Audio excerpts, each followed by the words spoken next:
Chip, as you know, I have been looking forward to talking to you, trying to talk to you for quite some time. It is really an honor to do this. It's great to meet you. Welcome to the show, man. Thank you, Dan. I wish I was there in Austin with you. Likewise. So I want to start by getting the story for you as to how it makes sense from your perspective that a hotelier, somebody who had been very successful in business in California, ends up getting very interested in wisdom in the role of elders in our society. Roughly speaking, how do you make sense of that journey for you? Well, it is a weird journey going from boy wonder to modern elder, but let me unpack it a little bit. So uh, my entrepreneurship career started at age 26 when I started a boutique hotel company in San Francisco called Joie de Vivre, and it grew into the second largest boutique hotel company in the US with 52 hotels, all of them in California, each with its own name. So the umbrella brand was Joie de Vivre, but each hotel had its own brand and separate name, all of them boutique. Long story short is that was lovely for 22 years. In the last 2 years, I hated it. And I didn't want to do it anymore. And it was a very strange feeling to have grown this thing. And then I really realized I didn't want to do what I had done. And I'd sort of set it up as if like, okay, well, I'm the poster child for the company. How do I, as the founder and CEO and funder of the business, how do I walk away from it in the Great Recession? So a lot of things happened, including a flatline experience where I died 9 times in 90 minutes. We can come back to that if you want. And I figured out a way to extricate myself from this business that had consumed me. And then I was like, okay, well, what's next for me? And I was in my early 50s at that point, and I got a call from the Airbnb founders 10 years ago when it was a tiny little tech startup in San Francisco. And they said, we'd love your help to become a global hospitality giant and brand. And it's like, okay, let me help you. I think it's a terrible idea. Yeah. Like, who's going to stay at each other's homes? Like well, that doesn't make any sense. But I started helping them, and it was a 7.5 year journey. While I was there, long story short is they started calling me the modern elder. Mm. Not just the founders, but people in the company did. And at first I was like, I don't want to be a modern elder. That sounds like AARP's magazine. But no, they didn't say modern elderly. They said modern elder. And what they said is, Chip, a modern elder is someone who's as curious as they are wise. And I was like, well, that sounds pretty good. I like curiosity and wisdom, right? Alchemy. And the truth was I was 52 and the average age in the company was 26. So elder is a relative term. And when you're twice the age of the people you're surrounded by, you probably are an elder. And it's a label that you want to live up to, in the sense that there has been historically reverence attached to it. I have zero desire for reverence, but what I do have some desire for is relevance. Mm. And that was really what I brought to Airbnb. And ultimately that experience led me to creating the Modern Elder Academy, which is the world's first midlife wisdom school. Yeah. And I want to talk to you about that word wisdom. And I've done a variety of different shows on this podcast that have kind of circled around that idea and how, from my vantage point, wisdom is one of the most crucial qualities you can have. It's linked in my mind very closely to having good judgment. And it doesn't seem to have the relevance or reverence in at least the US that in my mind, I think it probably should be. You start the book with a quote from Cicero, and I'd I went love to high school with I went to high school with that guy. an old friend. Uh, Yeah. um, when somebody asks you about that word wisdom, and you give some definitions in your mind about what that word means to you, how do you make sense of wisdom? What does that word mean? Yeah, I have a new definition. So you're referring to my book, Wisdom at Work: The Making of a Modern Elder, which is my fifth book. And my new definition of wisdom, which is not in that book, maybe it will be in the paperback version when it comes out, is metabolized experience that leads to distilled compassion. Mm. And for the longest time, I really thought of wisdom as metabolized experience, and I hadn't really articulated that in the book, but that's how I thought of it. And then one day, someone who's very wise and a philosophy professor said to me, Chip, metabolized experience isn't enough because it has to have a social good attached to it. Mm. Because wisdom is generally a social good. It's not something that is done for dastardly purposes, or for selfish purposes, maybe even. So I ultimately led to this idea of, okay, metabolized experience. How do you make sense of your lessons in life in such a way that you can help share these lessons in a compassionate way, distilled for the person directly in front of you? Mm. So that distilled compassion speaks to the idea that compassion that's universal is beautiful, but it also isn't necessarily what is needed at this very moment from the person in front of you. Mm. And so metabolized experience leads to distilled compassion. That to me is wisdom.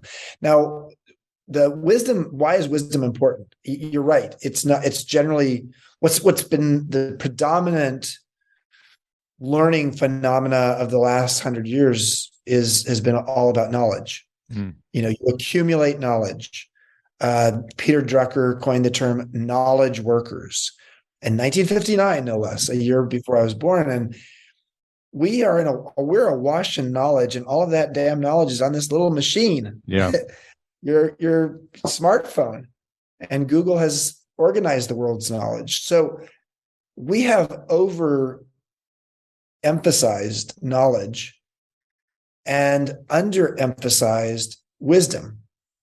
So we're awash in knowledge, but we're scarce when it comes to how do we develop a muscle around wisdom. And I'm open to talking about that in detail with you because, of course, starting the world's first midlife wisdom school, it's a topic that is very germane to what we do.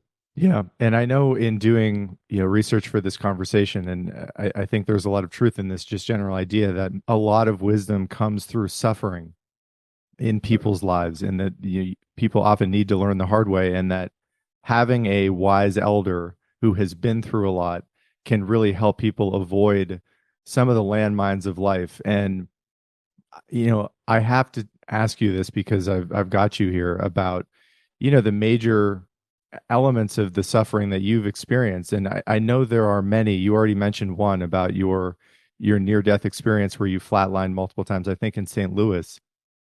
Yep. When you think about the wisdom that you feel confident that you have obtained in your own life, do you think it's linked directly to being a closeted gay man in the 80s, having extremely difficult times in the business world?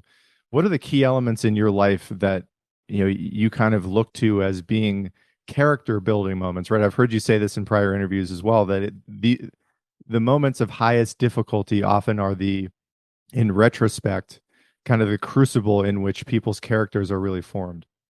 No doubt about it. Yeah, I have been the other many times in my life, the other being sort of like not the dominant paradigm, even though I'm a white guy. But I went to high school in an inner city high school, Snoop Dogg's high school in LA, and actually in Long Beach, and also known in the hip hop world as LBC. And so I was a white guy in a predominantly non-white school, and I loved it. And it taught me a lot about what does it mean to be the other. Then I went to college at Stanford and played water polo at Stanford, was in a fraternity at Stanford, had a girlfriend at Stanford, a very serious girlfriend. To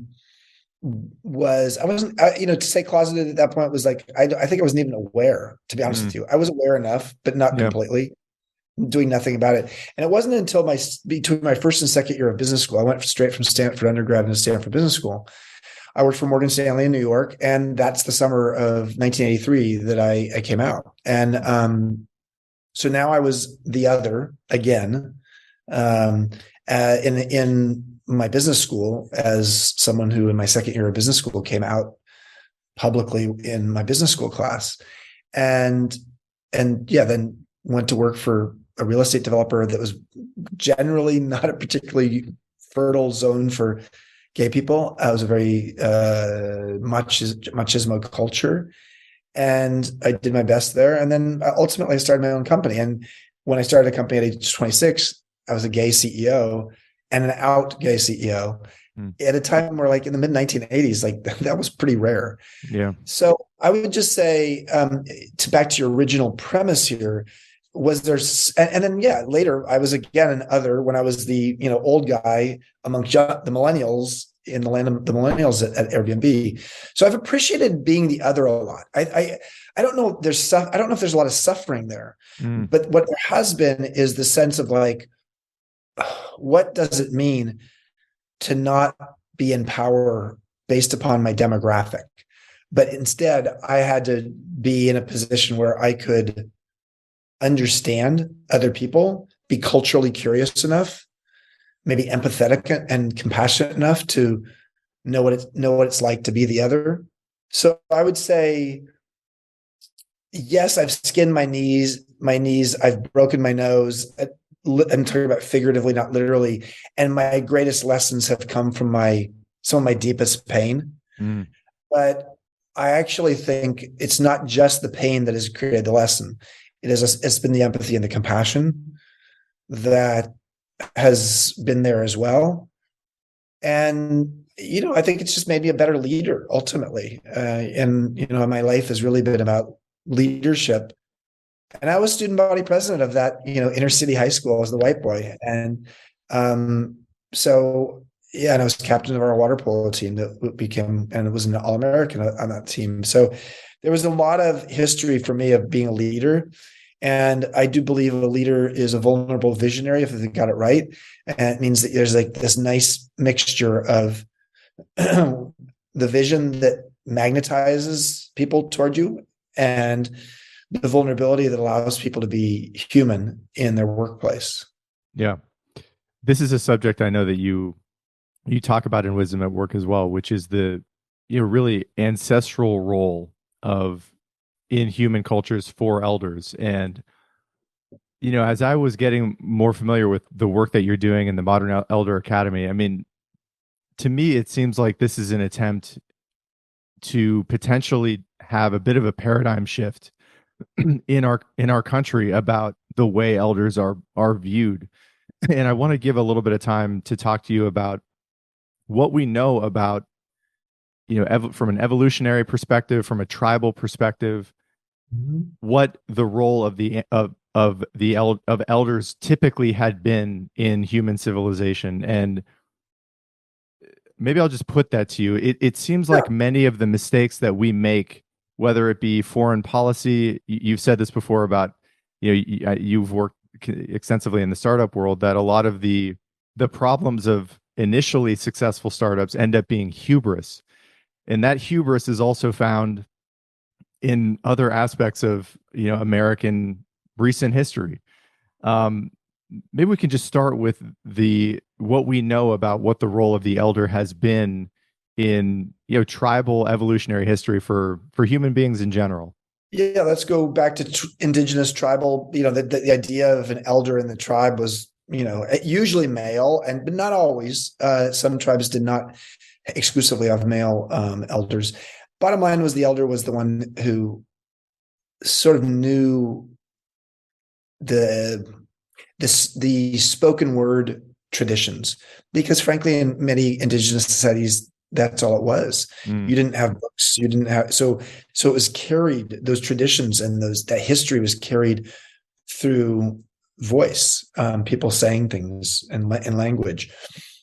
So that was what there was some of the reason that elders were important was because they passed on those traditions and those experiences, the metabolized experiences. Mm. You go into farming and agriculture cultures, up till the late 1880s, 1890s, where the U.S. was an agrarian society, and having farm wisdom, land wisdom, was really valuable. The Farmer's Almanac was really just like an elder almanac. It was like an elder farmer's almanac saying, here's the things to know about farming and knowing like just the weather, being able to read the weather. These are things you get better at as you get older, especially if you're a farmer. And long story short is there was a huge amount of value in the elder, in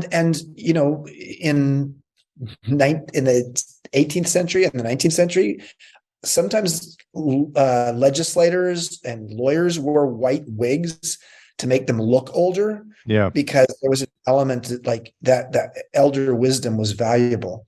So long story short is that's where we were. But then we go, let's fast forward to the 20th century, and early in the 20th century and late 19th century, the Industrial Revolution came along, and we moved from the gentleman farmer who could be in the fields up till, assuming they lived till into their 70s, and at some point they are less in the fields, but they're directing people, to factory workers. And all of a sudden we moved from, sort of the land wisdom to brawn.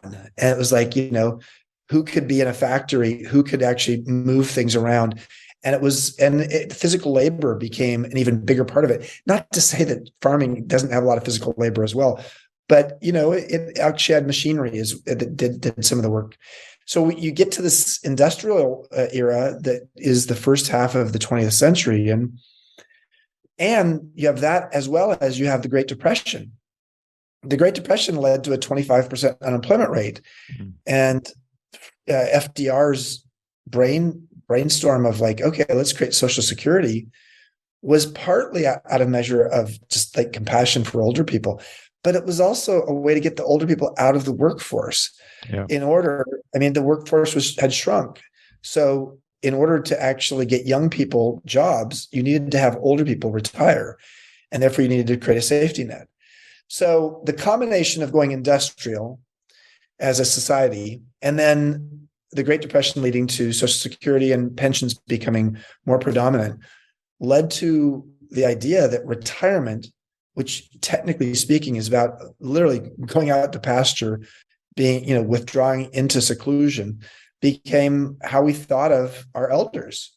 And then you move toward the second half of the 20th century, which was where technology takes over. And yes, we now have knowledge workers.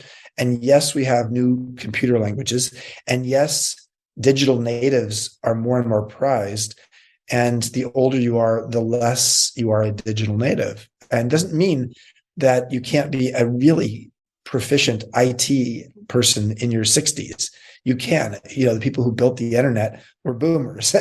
But bottom line is there was a growing sense of obsolescence was happening faster. And obsolescence in a technology era was happening faster. Therefore, obsolescence of your historical knowledge may be less worthy. And it just accelerated this idea that retirement was the place to go earlier and earlier and earlier. And we hit our bottom as a US society around year 2000, when the average retirement age moved into the 50s, late 50s. And since then, it's actually been moving up for, every year. And it's partly by choice and necessity. If we're living longer, people need to work longer. But also there's a lot of people who know, that see the stats that retirement actually accelerates your mortality rate by 2 years. Yeah. Partly because you become irrelevant. So I'm sorry that I went on so long. But I think it's an important point. And last week I don't know if you've heard of this book, but I had Richard Reeves on the show, who just wrote a book called Of Boys and Men. And that entire book it's man, I wrote a blog post about that book. Oh, did you? No, I want to go ahead. Well, what I was going to say about it is, the book is pretty much exclusively about men and how men are falling behind, but that it is the obsolescence, it's the irrelevance that seems to be at the heart of many of the problems for, men specifically in the modern world. They don't really seem to often feel like they have a place. And this is not just unique to retired older men. It's also, young men who are getting booted out of the workforce because of automation and are getting their butts kicked in school by women, and just are not, feeling like they particularly have a place in the culture in general. I didn't know that you had written a blog post about the book. I'd love to get your thoughts on it and how it might relate to the work you're doing. Well, I think the stats are staggering. I mean, the book is some people don't like the book because of some of the conclusions he's come to in terms of they think it's sort of like blaming women or something like that. And I don't think that women are at fault here. Yeah. I think society has some fault in terms of how we have treated boys and turned them into warriors at a young age, and not socialize them into understanding how to address their emotions. I mean, my book, Emotional Equations, which is the book I wrote before Wisdom at Work, became a New York Times bestseller because 80% of the people who were buying it were men, because Yeah. it was a book that took emotions and turned them into equations, and men liked that, because it was like, okay, I now have a way to understand my emotions that's really logical. So long story short is I think that what's scary is how many men give up. And I think this has been true for decades when men hit their 50s. Mm-hmm. I actually think women, and there's some great Harvard Business Review studies on this. Women sort of sometimes in their career find their stride in their 40s and their 50s.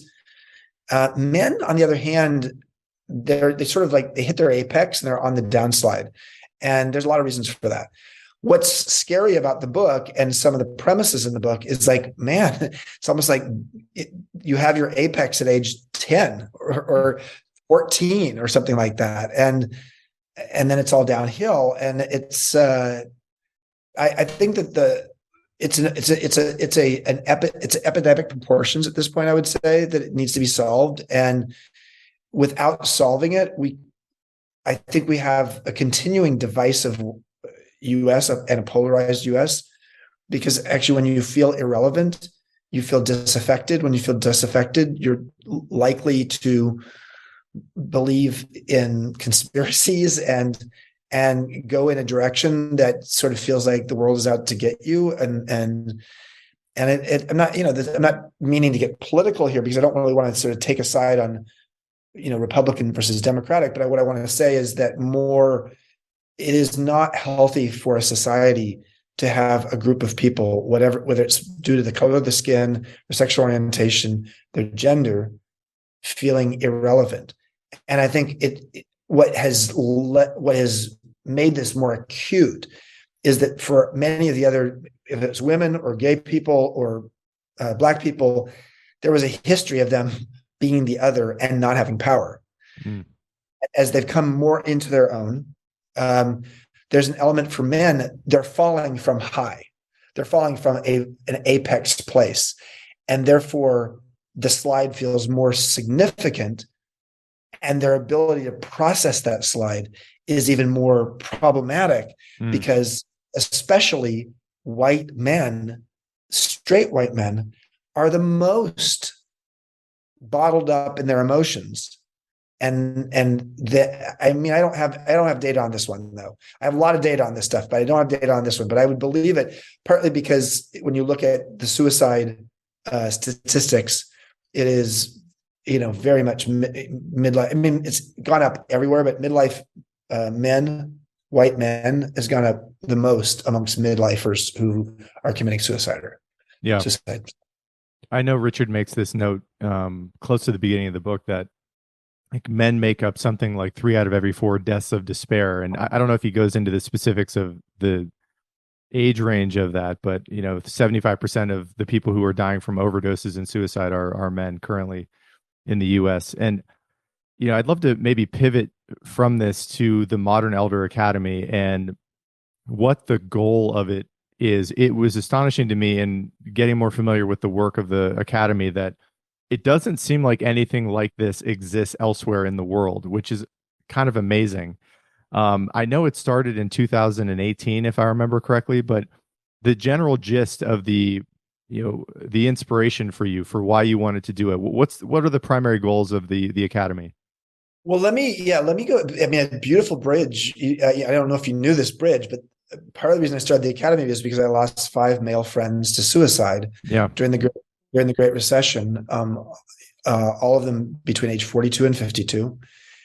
3 of them entrepreneurs whose sense of self-esteem and worth was completely tied to their companies. Their companies were going out of business during the Great Recession, and they didn't know how to detach themselves identity-wise from this business, from a business that was failing. Yeah. So long story short is I had two experiences of midlife, one terrible, one beautiful.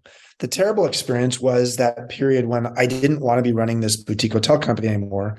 My partner, my long-term partner, was leaving me. My African-American foster son was going to jail or prison wrongfully. And I was having friends passing away. I was running out of money to run my company. And man, everything was going wrong. Just like Yeah. everything was wrong. Then I had my flatline experience, which is due to an allergic reaction to an antibiotic. And I woke up and I was like, okay, midlife sucks. Now I understand what a midlife crisis is. And I got to the other side of it. And I was like, okay, note to self.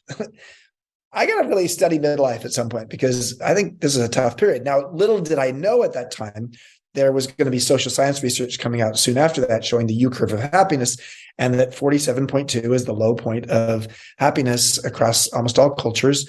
And so 45 to 50 is the rough period. And there's a lot of reasons for that. We could dive into them if you want. But and I was like, wow, that was my experience. That's for sure.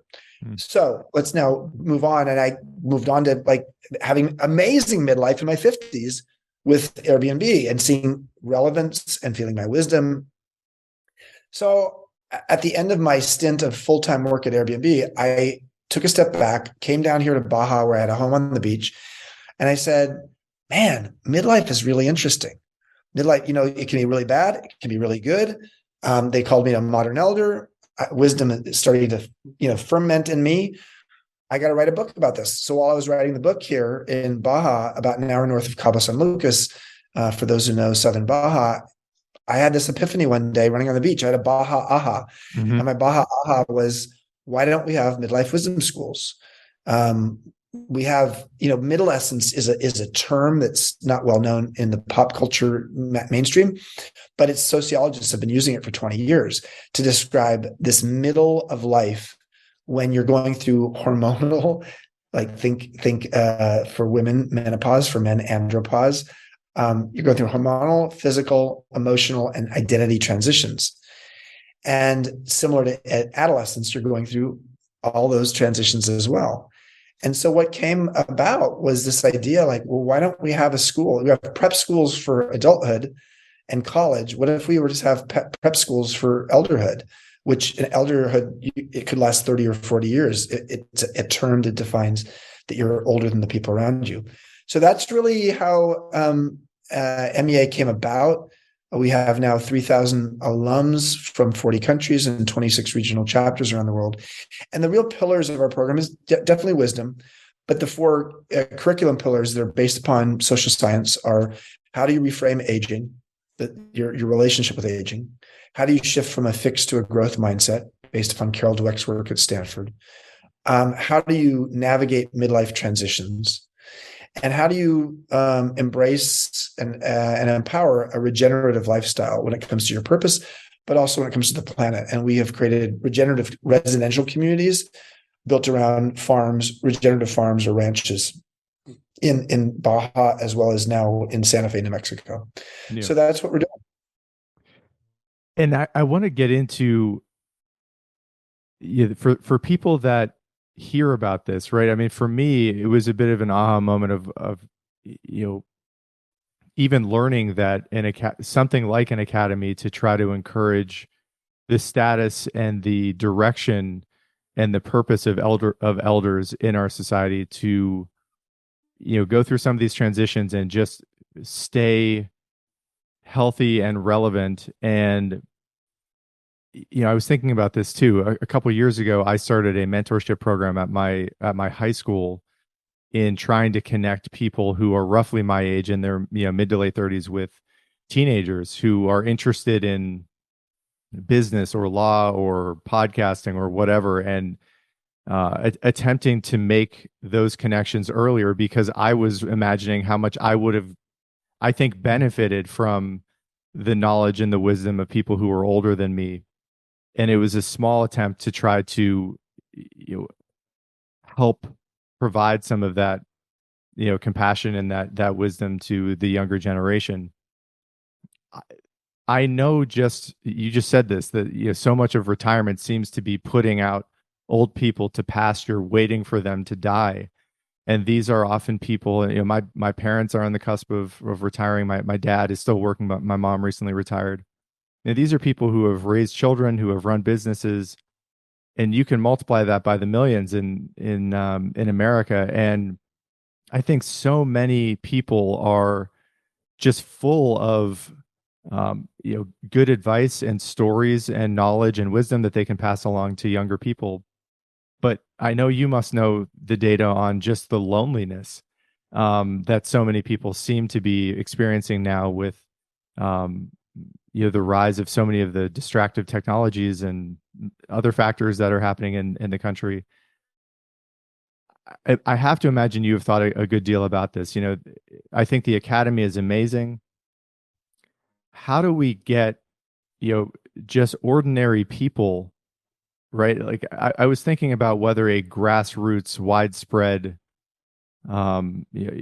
program in which there were like leaders in individual cities who were helping to facilitate these elders getting connected to high school kids or to people who are just entering the working world, on a larger scale. How do you think about, some things that might be able to be done to leverage what seems like an incredible untapped resource and a need for people to stay relevant with, younger individuals who could really benefit from the wisdom of these people? Have you given some thought to, how this might be applicable on like a wider scale outside of the academy, which I have a ton of respect for and would love to go to, honestly, at some point? Yeah, no, I mean, well, a couple of thoughts, both in the academy and then let's talk beyond it. So 15% of our alumni of the academy are millennials. Yeah. So who knew that millennials would be coming to MEA? Because elder would seem to suggest a millennial wouldn't be an elder, but you just described an elder situation with yourself and high school students. So learning how to build those wisdom skills are important at any age. So we've also now created something called Generations Over Dinner, and it just got launched. And it's the idea of like, how do we encourage 3, 4, 5 generations coming together at the dinner table to actually go through some life-changing conversations based upon curated topics that we've developed. And we did this with Michael Hebb, who started Death Over Dinner. Over 1 million people did a Death Over Dinner experience. And now Generations Over Dinner just got launched, and people can find it at generationsoverdinner.com. Absolutely. Take a look at what Cogenerate's doing. Cogenerate is a company or an organization that used to be called encore.org. So encore.org was started by Mark Friedman. Beautiful premise, which was like, hey, we have lots of people going into their 50s and they're retiring. They have all these skills. How could we have them move away from the sort of ego-fed career path to be purpose-minded, providing support in not often nonprofits or social enterprises. And so it was a great idea. But over time, Mark saw, 20 years into running encore.org, that we were desperately in need of intergenerational collaboration. So they recently changed their name from encore.org to Cogenerate. And the whole premise is about cogeneration. So highly recommend your listeners check that out if that's interesting to you, because they have all kinds of ways people can participate. I think we're seeing many more programs that are showing how do we create more age diversity in all kinds of ways. How do you cite a preschool or a childcare center next to a senior center? Because there's a synergy there. There's a real opportunity there. And there's history that shows that, the value of especially grandmothers in society, what their role has been. So long story short is I think we're on the precipice of something here. And, but let's also recognize one last thing that I want to say. The physics of wisdom has historically flowed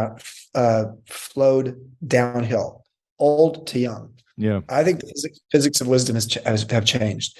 And when I was at Airbnb, I had over 100 mentees, but I would say 50 to 75 of those 100, it was a mutual mentorship relationship. Typically, I was offering EQ, emotional intelligence, and they were offering me DQ, digital intelligence. And yeah, you could say, okay, well, that's knowledge, not wisdom. But I think not knowledge mixed with your personal experience can be wisdom for sure. Mm. So I think there's real opportunity for us in organizations to create more mentor matching, and where it's mutual mentorship, where the older person wants to learn this but knows that, and the younger person wants to learn what the older person knows but actually can teach them something. And wouldn't that be fascinating if that's the future of learning and development in organizations around the world? Yeah.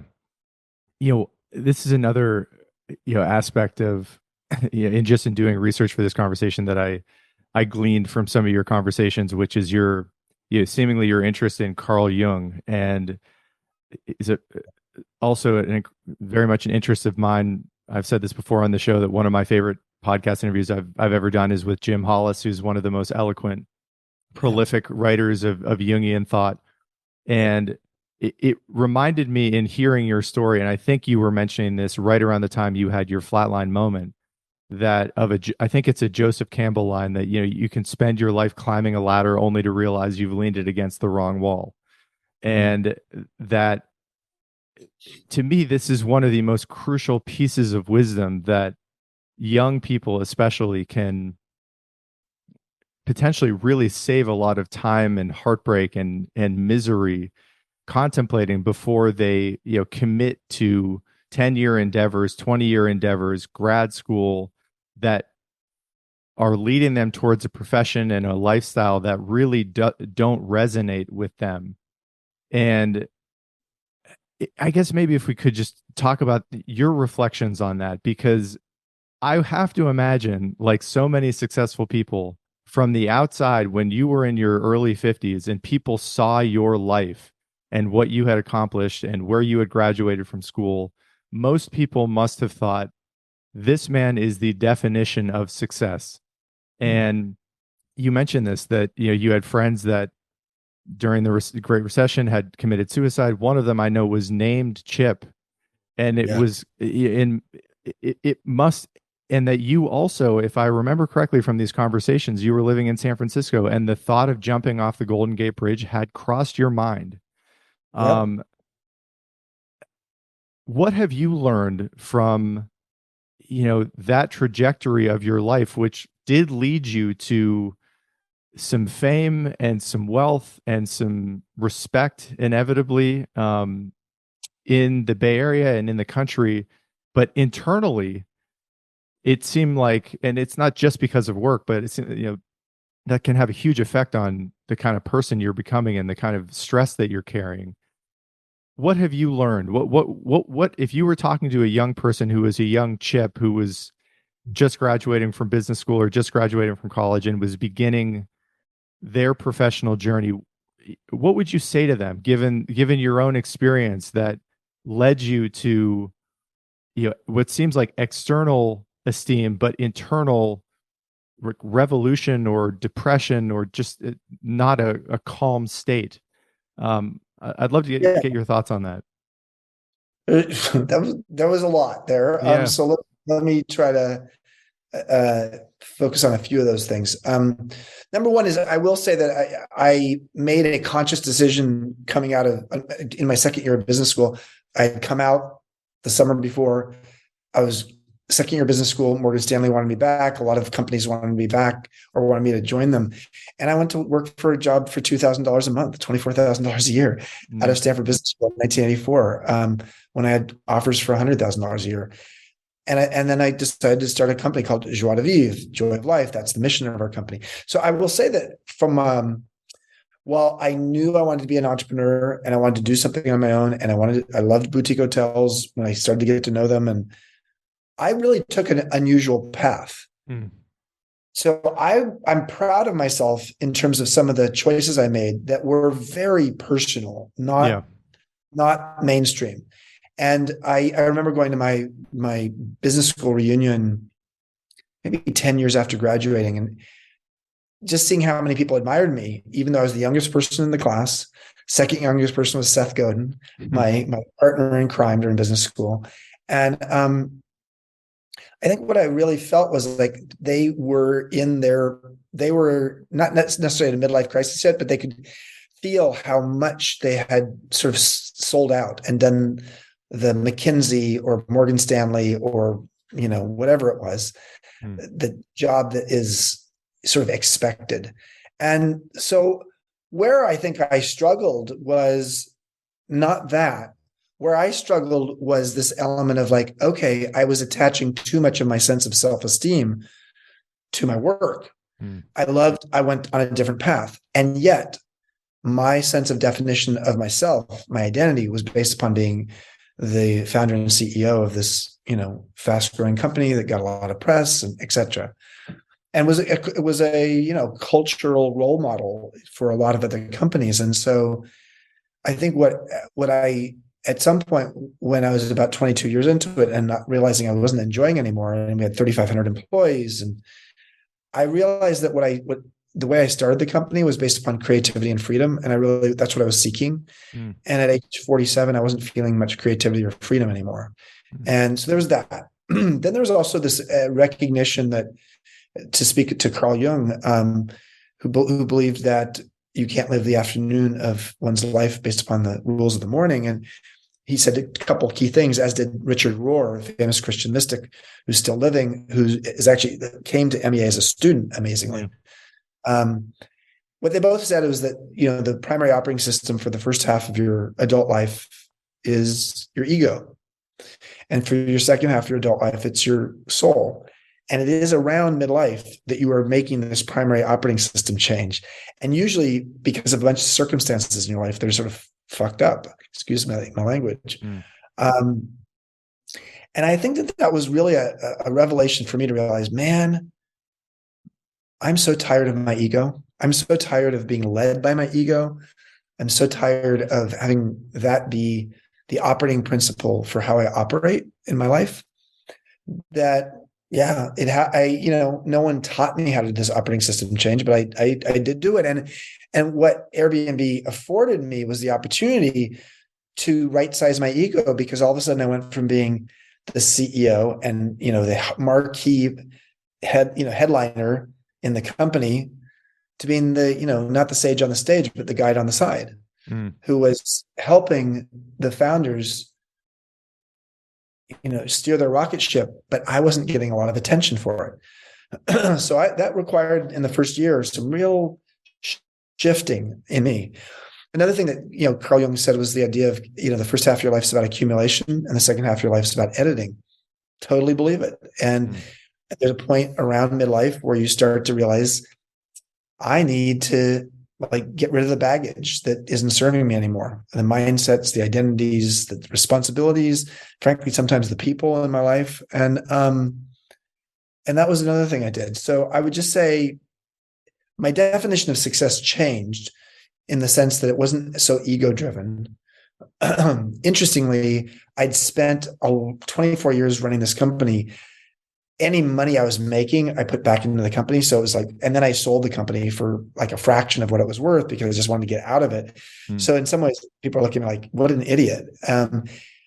But I held on to the real estate. I didn't sell the real estate of the hotels. I sold the management company and the operating business. And so the real estate came back in a huge way, and after the Great Recession, and I made a fortune at Airbnb. So when I gave up trying to make money for the sake of and I just sort of gave up on thinking of money as a metric for success, it just landed in my lap in all mm, kinds of ways.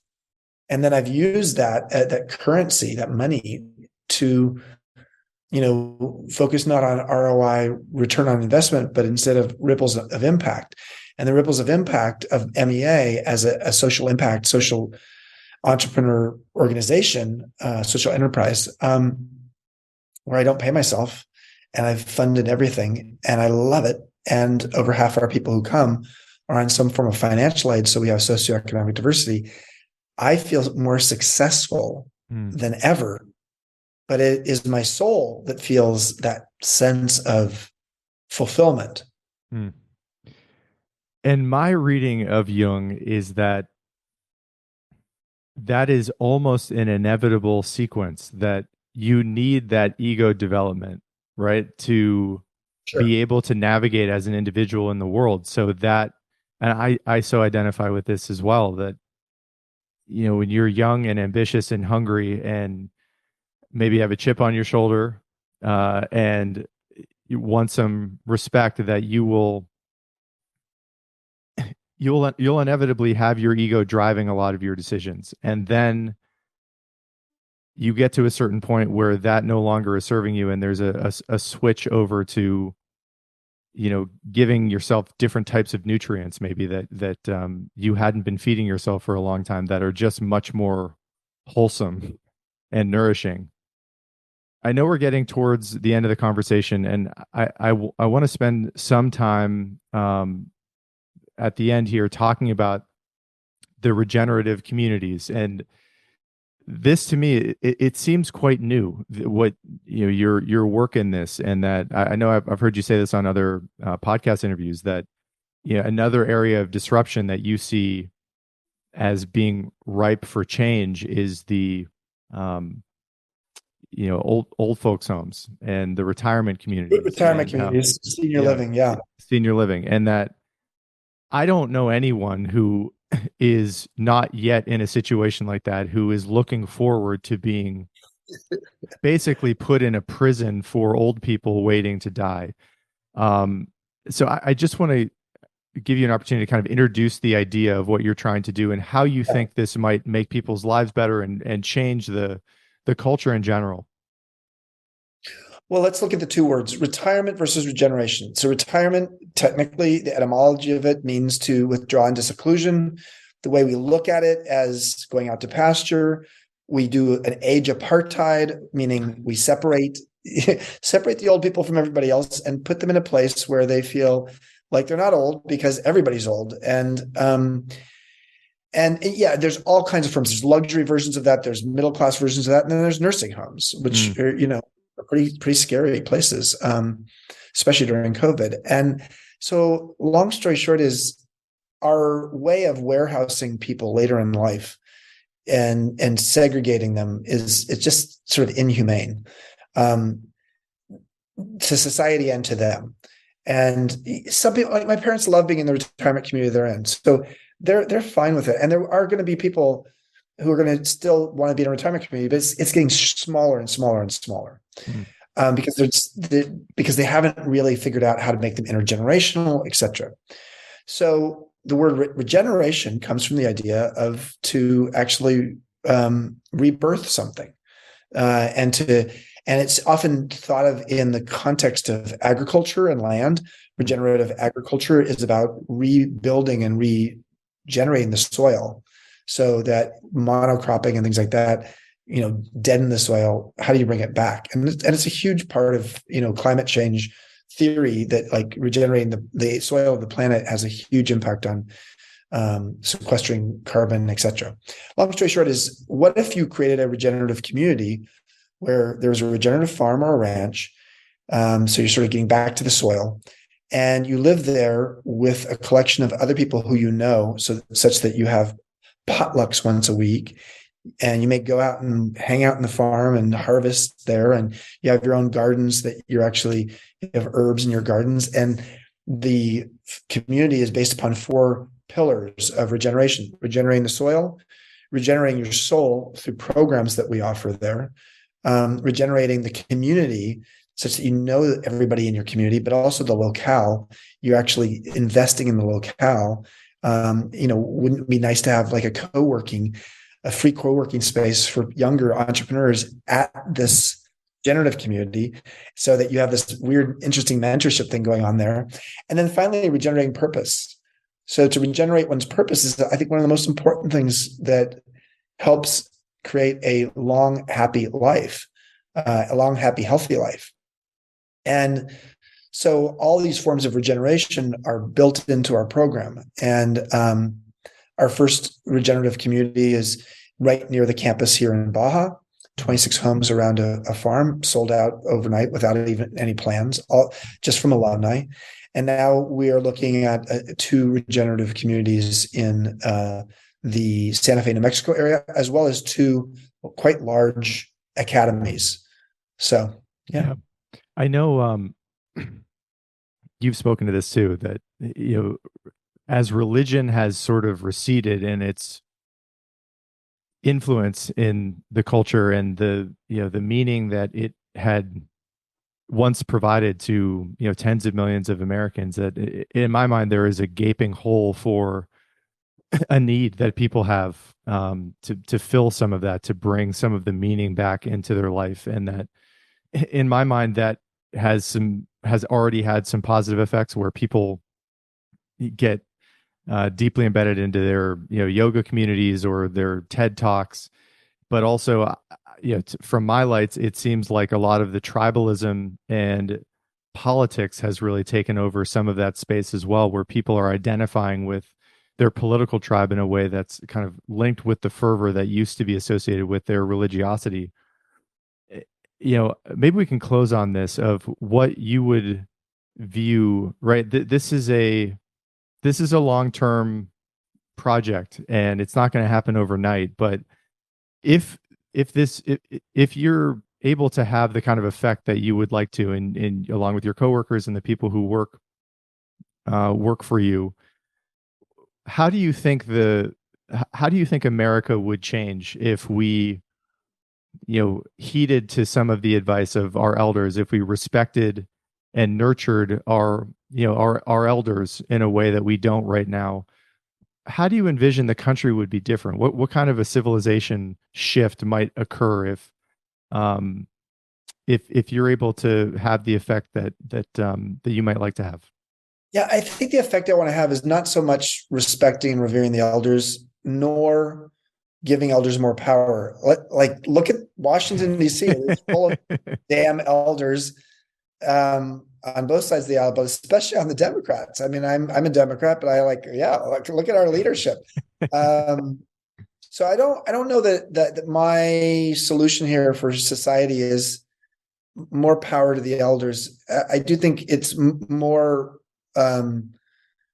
connection throughout society. How do we create a new generational compact such that we, across various generational divides, look for the commonality of purpose and with unique alternative ways of looking at something often based upon your age?